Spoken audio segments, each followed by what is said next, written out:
Tell us about your life as High Wizard. You became famous, rich, you were with rock stars, mayors, governors, NFL stars. Why did they come to you? What did you do for them?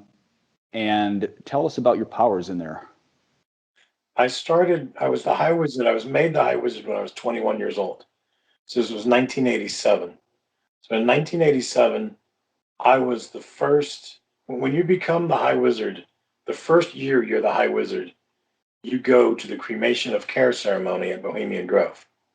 I know a lot of Catholic people, a lot of Catholics involved in deliverance ministry.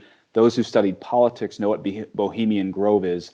Can you tell us the basics of that before you get in there? Sure, Bohemian Grove is a male only event, but I have seen one female there in the past. And I've seen a lot of females there if you know about one of the scandalous groups that goes. Um, there's it's mainly political figures. There's a lot of billionaires that they're not politicians, but they are involved in politics, like Soros. Um, and it's a way and there's a lot of homosexuality that happens. And these are Republicans and Democrats, presidents, vice presidents, former presidents at times, and people go there to hobnob. There's a ceremony that happens that was on Alex Jones, where he snuck in and filmed a bunch of stuff. And at one point, I had to look up when his video was shot because at the end of it, he's standing in the woods saying that he's watching the ceremony. And there's a guy dressed in what looks like a tuxedo, all black, top hat, corpse paint on his face. And he's in a boat going across a man made lake. And it's part of the ceremony. And I had to look to find out the date to see if it was me because he was describing a high wizard in the ceremony. The cremation of care, they do a mock sacrifice, which I'm pretty sure at some point it was probably a real sacrifice. They sacrifice a boy, and like he's about 7 years old. And in the making of that video, you hear this boy scream. Now he's still alive afterwards, but I hear what they do, or what I've seen them do, is that they hook electrodes up to his testicles and shock him so he screams and passes out.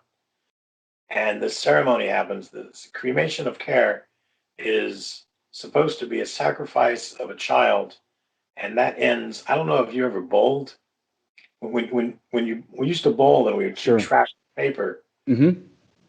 you would say to the person keeping score, build a wall. And that person would take a pencil and mark out a wall so that no bad luck happens from this point on. Okay, never did that, but I do remember the papers, but I don't think we were saying that stuff. Okay. Well, this was even people that weren't involved in magic would say stuff like this. Gotcha. Well, so this is kind of like the cremation of care is a sacrifice that ends all the bad luck of the year and gives you good luck from this point till next year when we do it again. Now, I think to also help paint a picture here, when I travel as the High Wizard, or anyone travels as the High Wizard, I mentioned that, they showed me like 10 costumes prior, when I first got offered the job. And I had seen two previous High Wizards. If you are working as the High Wizard, you have to dress like that. Now, if you're curious as to what that looks like, you lack imagination and just can't quite picture corpse paint in a tuxedo, go on. There's an artist named Pink, and she has a video. Look for the official video of Like a Pill. And she has a High Wizard that appears in her video 4 times. The third and fourth time, he's conducting a spell or a ritual. There's also, you can look for a photo of a High Wizard with Pink, and it's owned by a Catholic ministry, I think in Spain. And it shows a picture of Pink standing on the red carpet with a High Wizard. So, and that's not me, but that's the same look. It's the same, look that I had. And anytime I'm working, I had to wear that costume. So when I was a high wizard, it was the first event I did as a high wizard. And I got called to Bohemian Grove.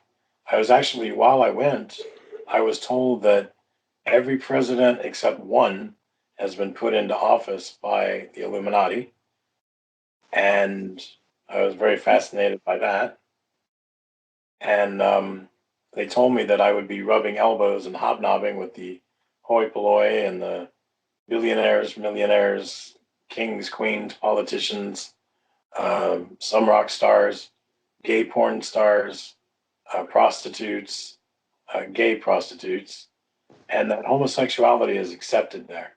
It's a regular thing. It happens, and not to be shocked by anything I see, and not to act amazed that these people are going to be amazed that I'm there.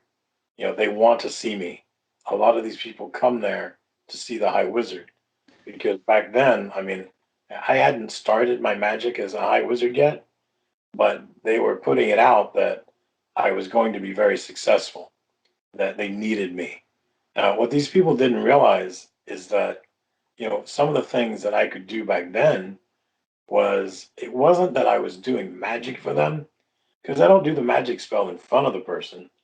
They give me a written thing that says, this is what we want to have done.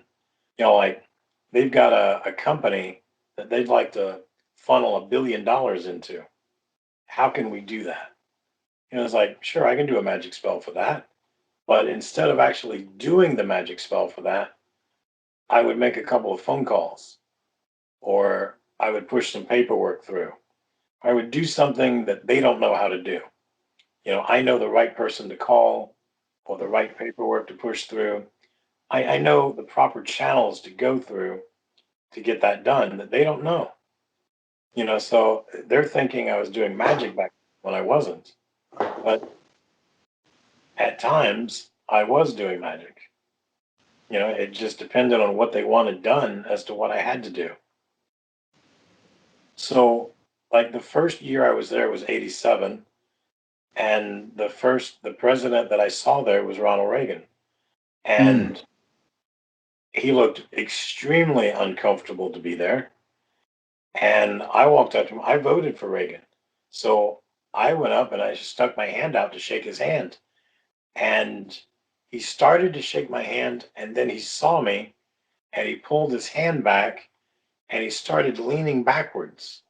Like he's not stepping backwards, but he's leaning backwards.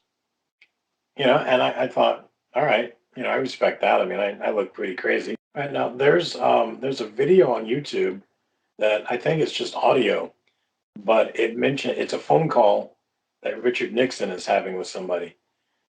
And he says that he'll never go back to Bohemian Grove because there's too much homosexuality. And that's not the word he uses. He uses a derogatory term, but it Sure. means the same thing. And, I saw I think it was 1992, I saw Bill Clinton, and that we shared a meal. He had dessert on his plate, and I kept passing this table, and I kept watching this cake get smaller and smaller till it was finally gone. And I kept wanting to stop and get a piece, but I was working. And finally, I walked by, and this guy who I think might be Bill Clinton, but people look different in person than they do on TV. Sure. And I walked up to him and asked him, I brought a fork with me. Can I have a piece of that? And he told me to, sure, go ahead, take half. Eat whatever half I wanted and leave him the rest. So I ate the front half, figuring the part that I would really want to be left would be the back half with all the icing. So I left that for him. And, we had a good conversation while I ate and while he ate. And then while that was going on, Hillary shows up, which this is a male only event. Hillary shows up and she calls out to him and tells him that she got the paperwork signed. And suddenly she's surrounded by people that are armed, wondering how she got this far. And then I order them to escort her off the property and make sure she doesn't come back. So, but I asked them first, my guy has got a pistol to her forehead. And I asked Bill if he knew this woman. And he said, yes. And I said, do you want her to live? And he says, yeah, she's my wife. I love her. I was like, okay. So I have her escorted off and tell them to make sure she doesn't come back. So they walk her off the property. Then one of my security staff comes back and said, we need you to clarify something. I was like, sure, what? He goes, well, you said she doesn't come back. Does that mean put her in her car and make sure she leaves? Or we're supposed to kill her when we get her off the property? I said, I just asked him if he wanted her dead, and he said no. So put her in her car and make sure she leaves. And they're like, all right, some of the guys will be very disappointed. And they ran off to kick her off the property. Then I never saw her again there. And for that, I don't think I saw Bill again. I've seen both Bushes there. And in 1994, I was walking with an entourage, and I knew Soros. He was walking across a field with somebody. I didn't know who the guy was he was walking with. And I was walking with a group, and every time we would pass somebody that I was supposed to do a spell for, they would stop the entourage and say, this person and that person need this from you. And somebody in the entourage would write this stuff down. So as we're walking, Soros and this other guy are on a collision course with our group. And that's fun for me because when somebody gets too close and they're not supposed to, they get tackled or tasered to the ground or threatened with Because this high wizard is so important, you have an entourage protecting I should put this in the past participle. You had an entourage protecting you when you were the satanic high wizard. Right. I had protection for me back then. So, I couldn't, there was almost no place I could go where I could walk in by myself and do something. There was always security detail with me, or people, secretaries to write down stuff that I need. Or at a lot of places that I traveled, I had a makeup artist that would put on my makeup for me. So at some point, though, we stopped and these two people walked by. And the guy that was walking with me said, that guy's going to be president one day. And I looked at him and I thought, nobody voted for Jesse Jackson. Why would they vote for him? But then a few years ago, before Trump, we voted him in twice. Barack Obama. Barack Obama in 1994, I hear he wasn't even political. So you saw Reagan, Clinton, Obama at the Bohemian Grove, known to be satanic or at least in cahoots with Satanists. Did you ever see Trump at any of these events? No. And Reagan, I hear, was very uncomfortable to be there. Yeah, I cut you off on that story. You put your hand out, he leaned back, and then I cut you off. Can you finish that story? Sure. My first time there at Bohemian Grove, I saw Ronald Reagan. This was 1987, and I voted for Reagan, so I wanted to shake his hand. And I walked up to him, and I stuck my hand out, and he started to shake my hand, and then he saw me. He looked up and saw me, and he pulled his hand back, and then he started leaning backwards. Like he didn't take a step backwards, but he just leaned backwards. It was in his eyes. He was like, I'm not shaking hands with you. I don't want to have anything to do with you. And I was like, oh, I respect that. No, I don't have to shake your hand.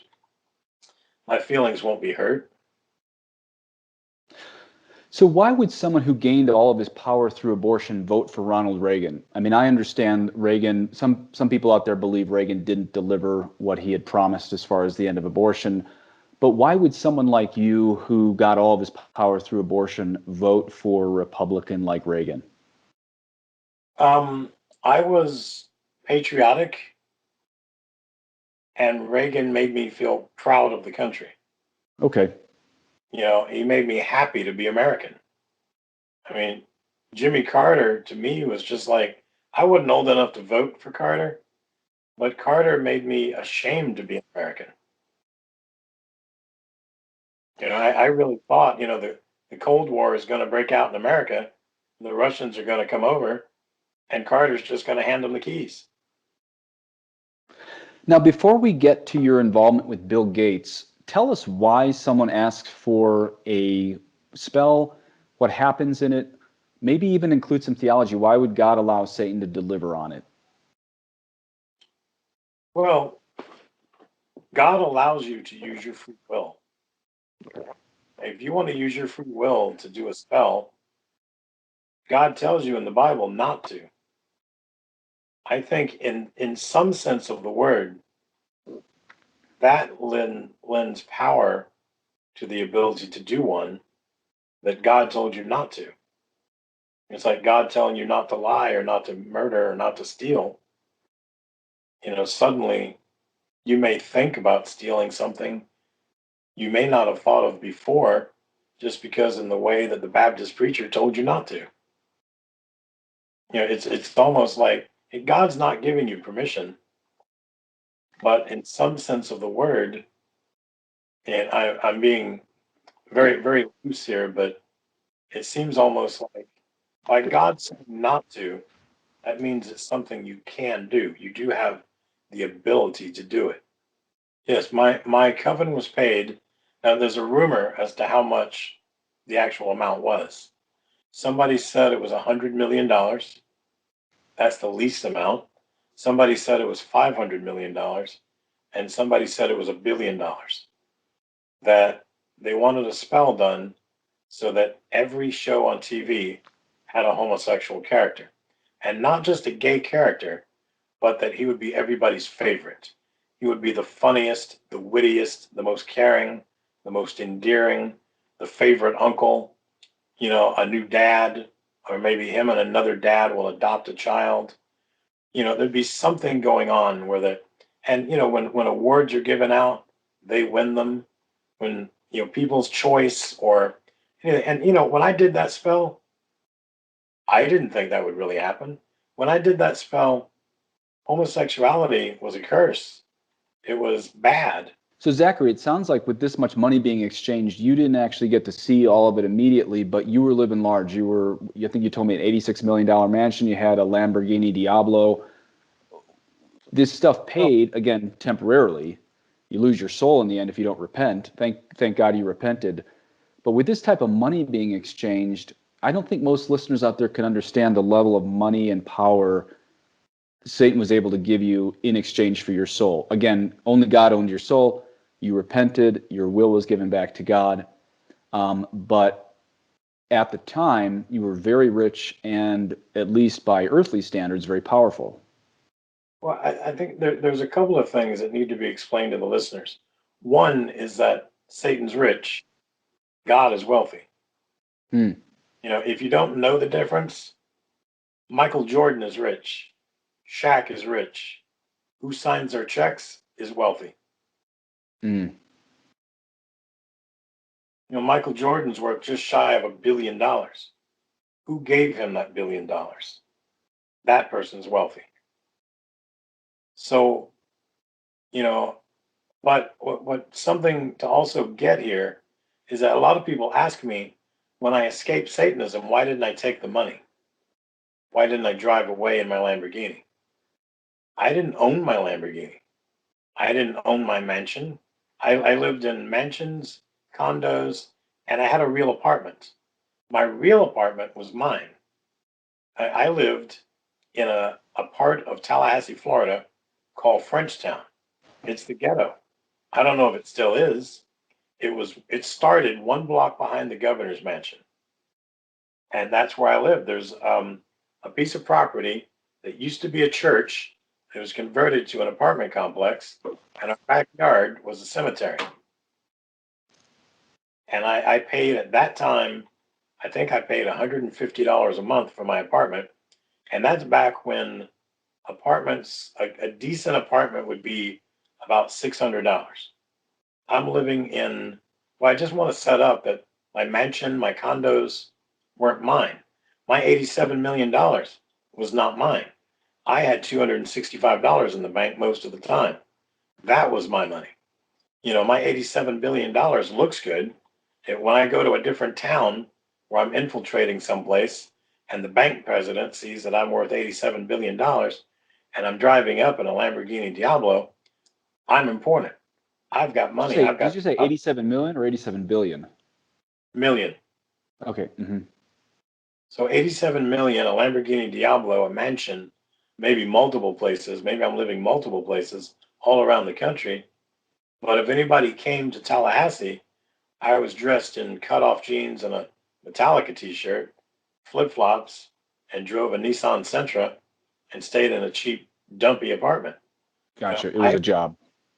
Yeah, I don't have any of this stuff that everybody sees me as having.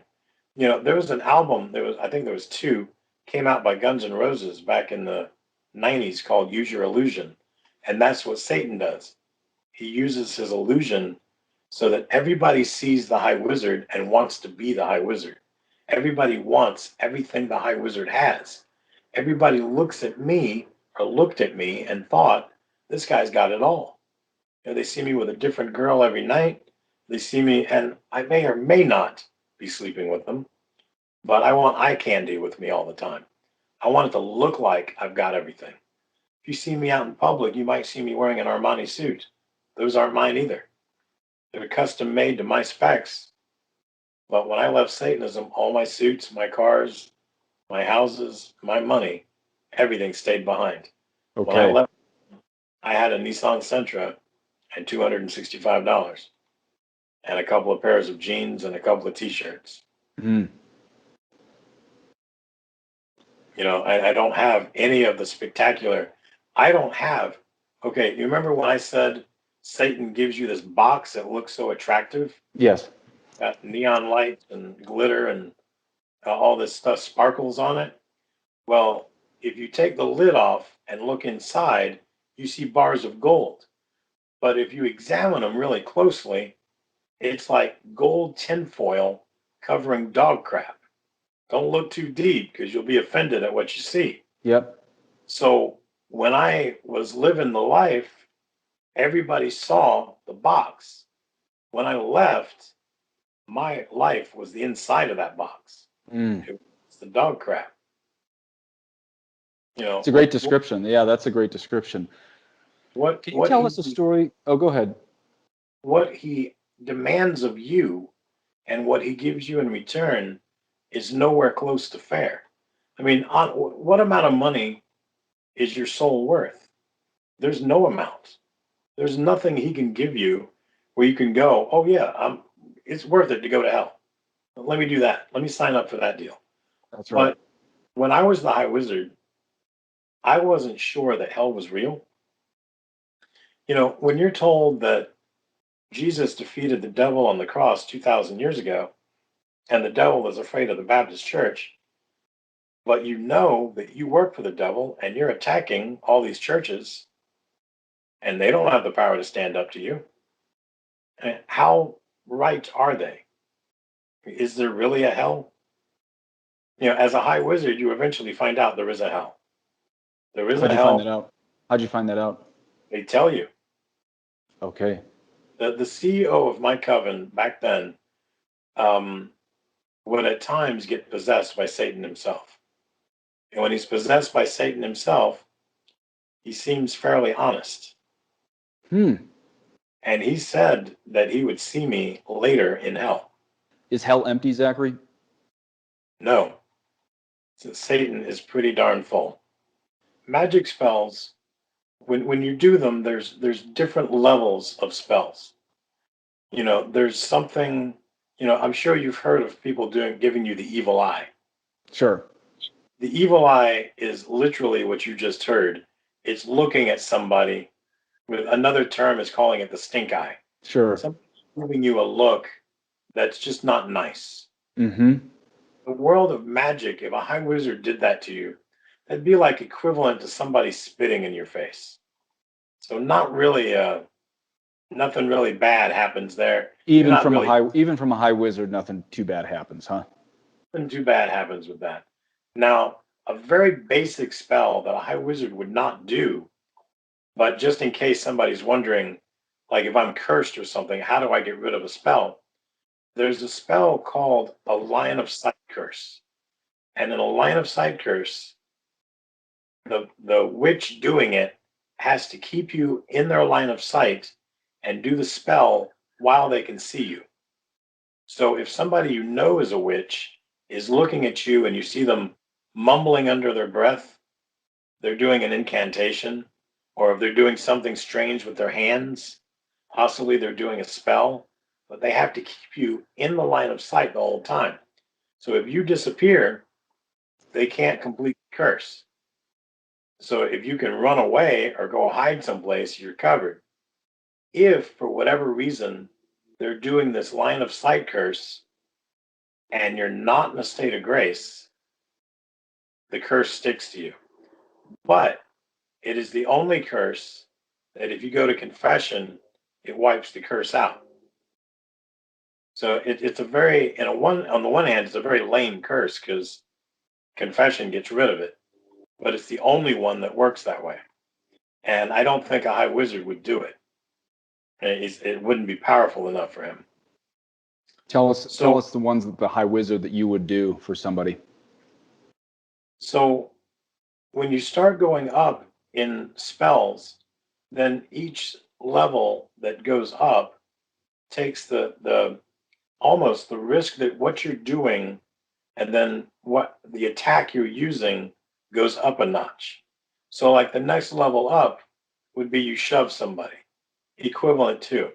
The next level up from that, you punch somebody. The next level up from that, you stab somebody. The next level up from that, you shoot somebody.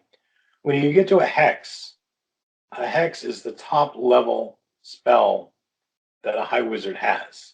Now, in some satanic covens, a hex is just their most powerful magic spell, but it does not involve an abortion. In the World Church of Satan or Satan's World Church, a hex always comes with an abortion. And an abortion with your hex is like the equivalent of somebody sitting tied up in a chair and you dropping an atomic bomb on their head. Whatever you just asked for is going to happen because you killed the most innocent person alive. You took an innocent baby and murdered it for your cause. You're going to get that, but man, I would hate to be you on Judgment Day. You have got to get to confession. If you haven't gone, you've got to go. Amen. And, there's a such thing as divine mercy. You've got to experience it. You can't think God's okay with that. I just murdered a baby. God's fine with it. God is not okay with it. There's so many people that there was a politician that you might can guess who this was. I won't tell you the name, but he wanted a particular woman to sleep with him. And you don't know the woman, but she was very beautiful. And I thought, he's handsome and he's a politician. Who would say no? But apparently she said no. And he wanted an abortion done for it. I've actually done that for more than just him. One of the people, we would have these silver coins. We have silver and we have gold. And the silver coin says HW on both sides of it. And the gold coin says HW on one side. And on the other side, it has what looks like a top hat with either a wand or a cane going across it. When we go to a satanic event, like a conference or something, we run much of the conference. We talk a lot. We give a couple of talks. We do some spells. We put on some demonstrations. And at some point, music will play, and we do what's called the mocking dance. And in the mocking dance, I come out and I have these coins in my pockets. And I pull out handfuls of them and I throw them out to the audience. And a silver coin, I mean, it's worth whatever a silver coin is worth, and it says, HW on it. So obviously you went to a satanic event to get it, What does that but stand for? High Wizard. Oh, okay, of course. But, but it doesn't do anything for you to get a silver coin. But if you get the one gold coin that I throw out, you can go to any High Wizard in the world, give him that gold coin, and he'll do anything for you that you want. Whatever you want, he'll grant it for you. So if you want an abortion done so you can get something, he'll do that. Or whatever else you want, he'll do it. So when I saw Bill Clinton at this event at Bohemian Grove, he shared a piece of this cake with me that I really wanted. So I gave him a gold coin.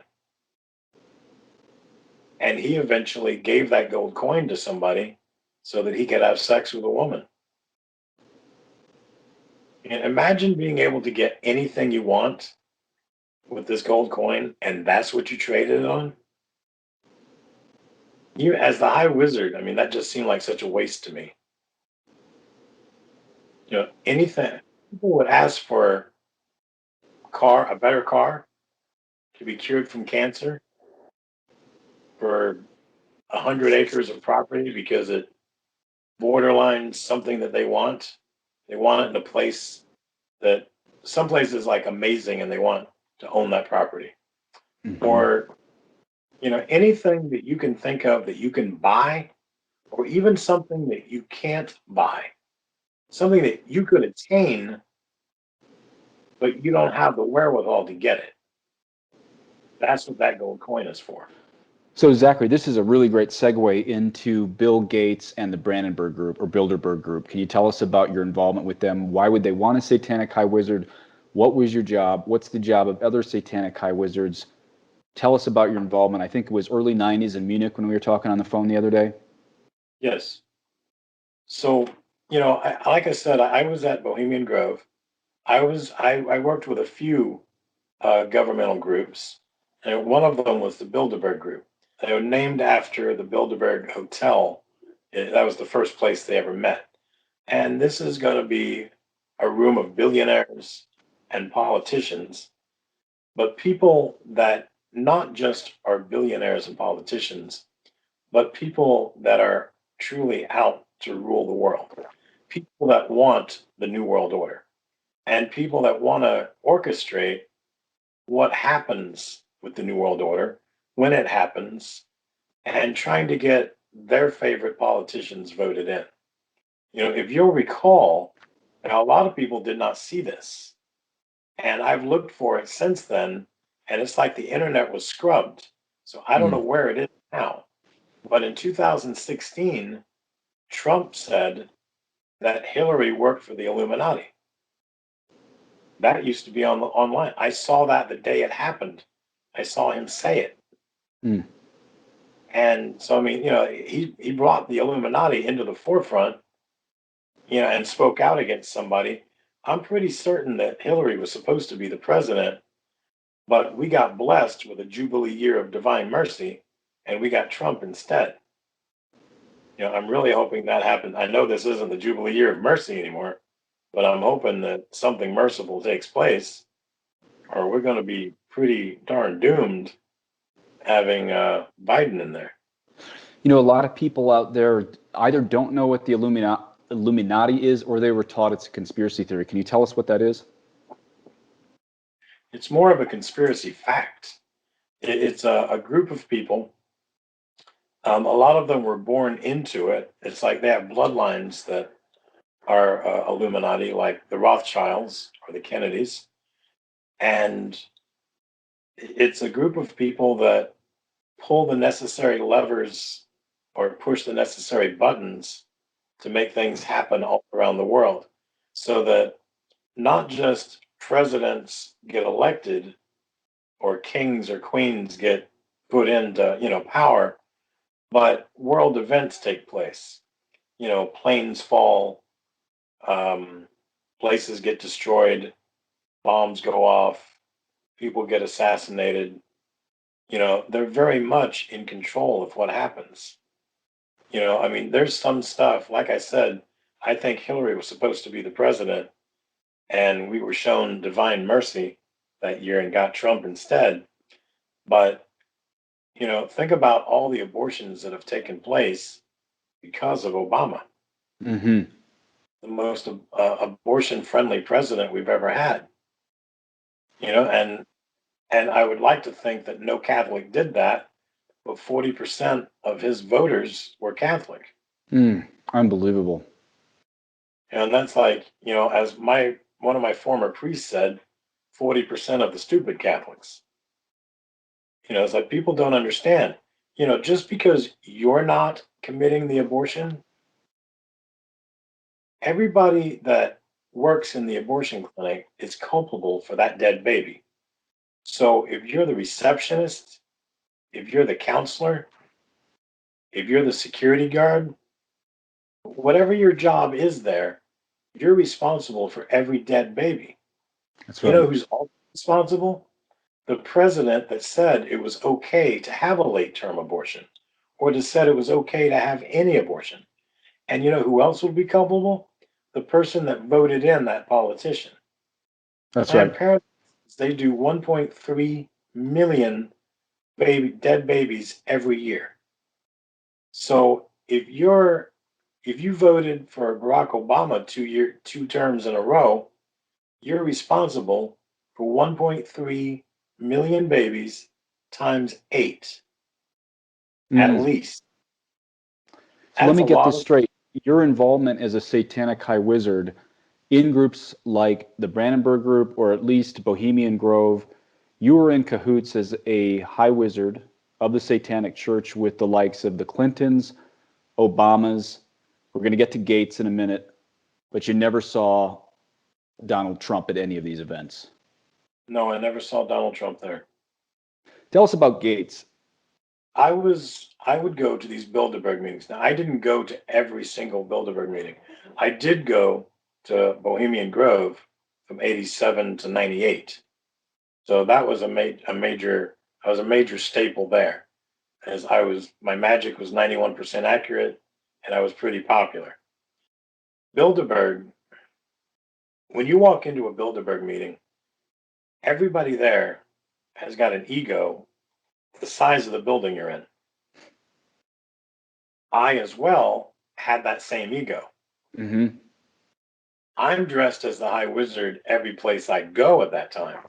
So everybody sees me in corpse paint on my face. Now it could be white or it could be black. I added a lot of color to mine. I thought that plain white was just boring.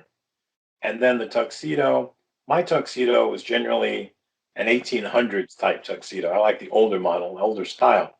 Top hat, and I used a cane because I thought a wand was kind of hokey or silly. So I'm dressed like that, and they see me as a clown. They're not even really taking the high wizard. On the one hand, they don't take my position seriously.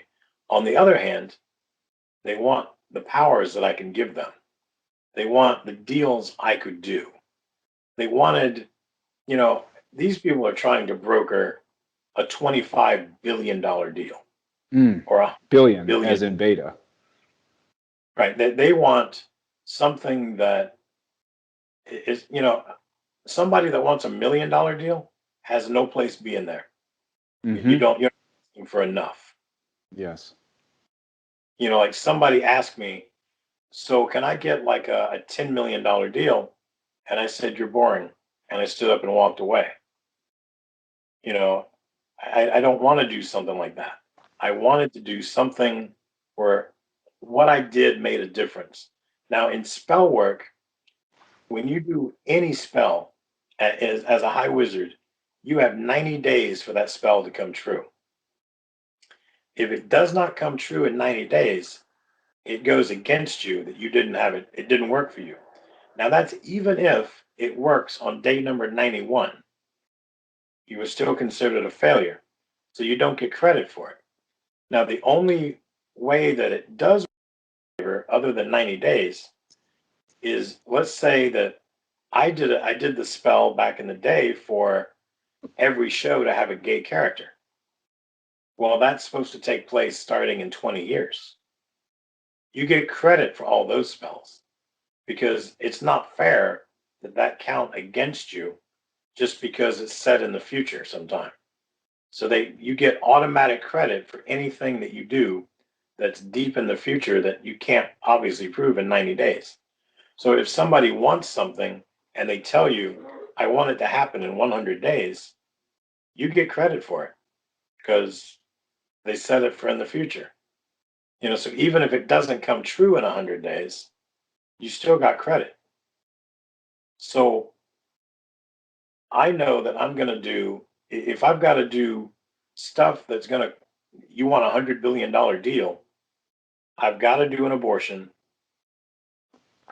but I know I'm going to get credit for whatever it is. But they also know that I'm 91% accurate. So I'm going to get whatever they want. I'm going to be able to do it. But I've got 30 people at this meeting that they hold a lot of each other in disdain. They don't like each other very much. And they certainly don't like me. But they know if they want to get something done, I was a necessary evil. They had to put up with me to get what they wanted, and they Mm-hmm. had to pay big bucks to get it. I'm not the guy that, you can offer my coven $20 million and we'll just jump at it. You Mm. know, my coven wants 100 million or 500 million or $1 billion, and then sure the high wizard will jump through your hoop. Although, like I said, I have turned down one spell in my life. So I'm in this room. There's this long boardroom table that's it's at least 50 feet long. It's probably longer. Very shiny, very pretty. And then there's vending machines that don't cost anything. And there's food in there. The place is catered. And I've got a bucket, a large ice bucket, metal. It's filled with ice and Dr. Pepper. And let me get That's this my right. We're in Munich with the Bilderberg Group, and there's a bunch of billionaires in this room with you, and you're the High Wizard. correct. And Dr. Pepper is my drink of choice. So I have a bunch of those in this ice bucket, and that's what I'm going to drink. I got one out, I put it on the table, and there's all these billionaires in the room, and Bill Gates walks in the room. And Bill Gates comes in, and he has an entourage with him, and they brought these drinks in cups. It looks disgusting. It's red and green, and it's kind of lumpy. And I don't know what it is. It stinks. Everybody's making a face that looks at it or smells it. Now, it turns out that it has adrenochrome in it, but I didn't know that at the time. And he tells everybody in the room, this will make you healthier and help you live longer. And he has everybody gets one. And then And his real people quick, leave. sorry to interrupt. You told me this on the phone a couple weeks ago. Up to that point, I had not known what adrenochrome was. Can you tell us what that is before you continue in your story? Sure. Adrenochrome is a chemical that is made in children's bodies. It's adrenaline and blood. And when they are terrified, their body releases this. And then they filter it. They used to filter it over bronze. Now I think they filter it over silver or gold. By And torturing children. by torturing children, eventually to death. And they then they make this into a chemical, and you can either drink it or inject it, I think. And I've seen people hooked up to what look like dialysis machines, and this was in California, but I didn't know that this is what they were doing. They were taking the impurities out of their bodies and then putting their blood back in with adrenochrome. Mm. And adrenochrome supposedly makes you live longer, like a lot longer. Like you shouldn't be living this long. And I certainly, I got enough stuff to answer for on Judgment Day. I certainly would not want to answer for why I killed children so that I could live longer. So Gates is giving these drinks to everybody, and he gives me one. And I'm thinking, I'm not drinking that. I don't know what it is, but I'm not interested. I'm fine with my Dr. Pepper. And he tells everybody basically what it is, but he doesn't say adrenochrome. And he tells everybody to drink up. And I opened my Dr. Pepper and I took a sip. And he told me that I have to do what he says. And I said, who do you think you're talking to? And he says, everybody in this room has to do what I say. Take a drink of this drink. And he had a name for it, but I don't remember it. And I took a drink of my Dr. Pepper. It's like, I am not the one. And so he's ordering me to take the sip, drink it. And he's ordering everybody to do it. Everybody else is doing it. And they've got the most disgusted looks on their faces, but they're doing it. I'm refusing to do it. So then I'm standing up. He tells everybody to stand up. So I sat down because you do not tell the High Wizard what to do. So then he orders me again. He tells me that I have to do what he says. And I said, is that your final answer? And he ordered me to get up and take a drink. And I waved my hand over him, and suddenly he couldn't move. He could talk, but he couldn't move. Like he was trying to take a step or sit down or do anything. He couldn't Now, up to take that another. point, real quick, I had seen Bill Gates kind of when he gets excited, he kind of gets into a higher voice, at least on the things I've seen on TV. Clearly, I've never seen him in real life. What did he sound like when he was getting mad at you? Very shrill. It's almost like a child having a tantrum. Mm-hmm. And I laughed about it. I mean, to his face, basically. And I got up, picked up my Dr. Pepper, and walked out. So let me get this straight. You put a spell on him and he froze, couldn't move his body, but could keep speaking. Right. So I walked out. I walked down a hallway, got my driver, told him we were leaving.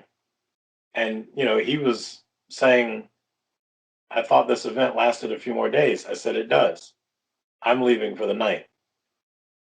And he knows that when we're there, we're there. We're going to be there for 18 hours. And we're leaving after 6 hours, maybe. And, he's not going to ask any questions. He's just the driver. So he goes out, takes me back to my hotel. And then I get dinner. When I get back to my hotel, my phone is ringing. This is before cell phones. Mm-hmm. But we might have had sat phones back then. Right. But my hotel room, my phone is ringing, and I walked over and unplugged the phone, and then I went out for dinner. I took a shower, and then I went out for dinner. Then I came back to the hotel room, started watching some TV, plugged the phone back in. It was still ringing, so I unplugged it again. And you're talking about one of those landlines into the hotel room, obviously not a cell phone. Right. So I watched some TV for a while, drink a couple of drinks, and then plug the phone back in. And the phone's still ringing, so I answered it. And somebody in the room says he wants to know if I'll remove the spell off of him. And I said, is he ready to say he's sorry? And so they ask him, and he says no. So I hung up the phone. Mm. And I thought I'm going to enjoy some time in the hot tub. So I did that, had a couple more drinks, came back out, went, laid on the bed, turned on the TV, thought maybe I should plug the phone back in. So I did that, and the phone was still ringing. So I picked it up, and they said, the first thing I said, hello. He said, he's ready to make an apology. And I said, let me hear it. So he said that he was very sorry that he tried to order me to do something, that he did not realize the power and scope of the High Wizard, and that he didn't have the power to tell me what to do, and that he would not make that mistake again. So I waved my hand again, and I heard him with a sigh of relief, and he collapsed into the chair behind him. Even though you were miles away when you released him? Well, it's a demon that put the spell on him. Mm-hmm. So, the demons can travel, like that. Sure. Really I just quickly. mean you weren't right next to him when you released him, though. Right. I just had to let the demon know that the spell's gone. Mm-hmm. Yeah. And to release him. So I did that. Now, fast forward a few months, and I was as wizards, we have offices that we work out of sometimes. And I was in Chicago in one of these offices. And I got a package in the mail. And my secretary opened it up. And she says, well, this is interesting. And so she opens it up and lifts out a sheet cake. And it's done in the shape of a Ouija board. And it says, were you the High Wizard that put the spell on Bill Gates? And then there was a piece of the Ouija board that said yes, and a part that said no, and a planchette in there. So we packed up the yes in the box and put the planchette in there and mailed it back to the person that asked. The person that asked was a High Wizard. And he said when I put that spell on Bill Gates had somebody call another High Wizard and say that I put a spell on him. Can this other High Wizard take the spell off? And this was before you released him, because there was a 5-hour period in there. Right. Mm-hmm. And that High Wizard said no. Once a High Wizard puts a curse on you, it's set until the original High Wizard takes it off. But it's not exactly a rule. It's like a common courtesy. Tell me your thoughts on the pandemic and Bill Gates, lockdown, the masks, everything. Well, funny you should mention that. At this particular Bilderberg meeting, the main topic was population control and what to do. How can they get less people in the world so that the New World Order could come into power and take over? They were talking about creating a pandemic, more than one if they could, something that no one would suspect that somebody did. Like, it seems natural. It seems like something that, like a flu type thing. But they didn't say a flu. They said something like the common cold that would, people would get it and suddenly they're dropping dead when they haven't dropped dead in the past. Or they didn't drop dead as much as they will from this. And it's just, and everybody, he says, if you start it in the right place, it would spread everywhere.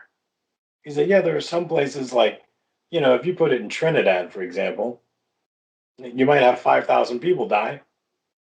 But, unless you did it at Carnival, there's like 1 million people there, so that would do something. And but what was the end goal of this pandemic stuff? It was to kill off major portions of the population around the world so that, smaller places are easier to control. Less people. I mean, honestly, if you put 100,000 people in Doak Campbell Stadium, well, 91,000 standing room only, Doak Campbell Stadium, which is easier to control, that 91,000, or if you put 1,000 people in there? So you're saying Bill Gates in a meeting you were at was talking about creating a pandemic? Yes. But, the stuff he said, like the stuff that they talked about was that where none of the people in that room could ever be held accountable. When it comes out, and even at that time they talked about, could they have a government do it? There's got to be a government out there that would be willing to kill off, you know, some of their own people, but the majority of the rest of the world. Mm-hmm. Who did they And find on that? at that time, I don't know that they had a choice. Okay.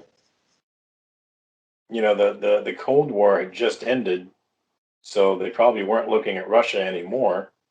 Right. But I mean, who knows at that time? 'Cause names went around, like they named politicians that I didn't know, and they named a lot of these people were foreign, and a lot of them were people that not necessarily their country, but they know people in other countries. Now, did they give any lead into after the pandemic, even if there's a less of a population, there's still 7 billion people on the planet. Did they give any clues as to how to control all these people? Well, they said that at the point that we have a pandemic, certain rules have to be enacted. Like you can't travel. You can't, like somebody threw out, maybe they'll have to wear like masks or gloves or special clothes, or maybe they can't leave the house, or they definitely can't go from country to country, and certain jobs would be put at risk, and you just want everybody to fall in line with this. And then, people have got to know that if you decide to not act right, then there's serious consequences. Okay. Right. Well, I think what a lot of people don't get about the election, and this is about every single election, not just this one. When you're looking at the what's important to you, and you're looking at, well, the economy is the most important thing, or climate change is the most important thing. What do you think the most important item to God is? Because I would think the most important thing to him would be life. That's right. And in the Democratic Party, they're the pro-death, party. Everything is about abortion, the right to an abortion. I mean, there's a satanic coven in, I don't remember which state, but they said that they're suing the governor because it's a satanic right to have an abortion. If you're denying them an abortion, you're denying them their religious freedom. But Zachary, there's a bunch of pro-life Catholics out there who are going to vote for Biden because they're tired of voting for pro-life Republicans. They're tired of the Reagans. They're tired of the Bushes. They're even not sure Trump is going to deliver on this. So, to your words, is repeated in many elections. What would you say to all of the pro-life Catholics out there? Not that it's the majority, but there's a good chunk. I don't know. Maybe I'd guess 20, 30% of the pro-life Catholics out there are going to vote for Biden because, again, one, they don't think Trump's going to deliver, and two, to put it really bluntly, they're just bored on voting on abortion. Well, Why do you think abortion even comes into this next election cycle?